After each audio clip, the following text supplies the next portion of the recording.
আপনি কি বাজারে পাওয়া রেগুলার জানাশোনা জনপ্রিয় ব্র্যান্ডের ফেস ওয়াশ ব্যবহার করেন? কারো চারকোল ফেস ওয়াশ, কারো ন্যাচারাল ফেস ওয়াশ।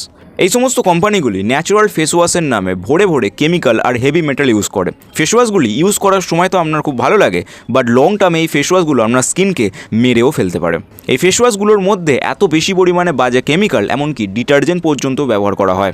আমাদের স্কিনে আমরা যা ব্যবহার করি, স্কিন সেটাকে খায়।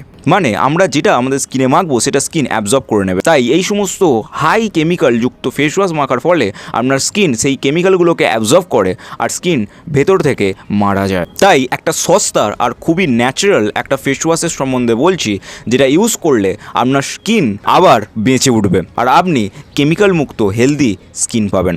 এই ফেস ওয়াশটা বানানোর জন্য আমাদের 3টে উপাদান চাই। প্রথম 50 গ্রাম বেসন চাই, সেকেন্ড 50 গ্রাম মুলতানি মাটি চাই, আর 1 চামচ হলুদ পাউডার চাই। এই 3টে জিনিসকে একসাথে মেশান, মিশিয়ে একটা মিক্সচার তৈরি করুন আর এটাকে ডিপের মধ্যে ভরে রাখুন। যখনই মুখ ধোবেন কিছুটা হাতে গুঁড়ো নিয়ে তাতে জল মিশিয়ে মুখে মেখে ধুয়ে নেবেন। বেসন আমাদের মুখকে ভেতর থেকে ক্লিয়ার করে, মুলতানি মাটি আমাদের স্কিনকে গ্লো হতে সাহায্য করে আর পিম্পল দূর করে, আর হলুদ আমাদের স্কিনকে আরও ইয়ং আর হেলদি করে তোলে। এই ফেস ওয়াশটা না আপনার ওই সমস্ত জানামানা কোম্পানির ন্যাচারাল কেমিক্যালযুক্ত ফেস ওয়াশের থেকে সস্তা, আর থেকেও বেশি এটা হেলদি আর ন্যাচারাল, যেটার কোনো সাইড এফেক্ট নেই।